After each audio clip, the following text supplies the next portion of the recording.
చంద్రబాబు నాయుడు ఇప్పటికన్నా ఇటువంటి పాతకాలపు రాజకీయాలు, ఫ్యాక్షన్ రాజకీయాలు, ఇటువంటి దాడులు చేస్తే జగన్మోహన్ రెడ్డి గారు భయపడతారు, వైఎస్ఆర్ కాంగ్రెస్ పార్టీ నాయకత్వం భయపడుతుందని చెప్పి అనుకుంటే వారు అమాయకత్వం.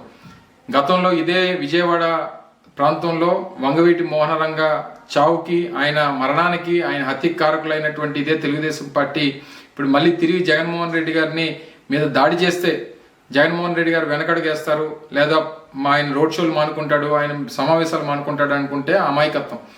ఆయన గడిచినటువంటి 15 రోజులుగా ఈ ప్రాంతంలో, ముఖ్యంగా ఆంధ్రప్రదేశ్ రాష్ట్ర వ్యాప్తంగా చేపడుతున్నటువంటి రోడ్ షోస్ కానీ, ఆయన సమావేశాలు కానీ, సభలకు కానీ వస్తున్నటువంటి లక్షలాది మంది జనాన్ని చూసి ఓర్వలేనితనం, నేను 3 పార్టీలతో పొత్తులు పెట్టుకున్నా సరే నాకు ఎక్కడ కూడా ప్రజాదరణ రావట్లేదు, నేను మళ్ళీ ఓడిపోబోతున్నాను అనేటువంటి ఒక ఉద్దేశంతో ఈ రకమైనటువంటి చర్యలకి, కవింపు చర్యలకి చంద్రబాబు నాయుడు పాల్పడతా ఉన్నారు. ఇది సమంజసం కాదు. ప్రజలు, ప్రజాస్వామ్యం అన్నిటికంటే గొప్పది.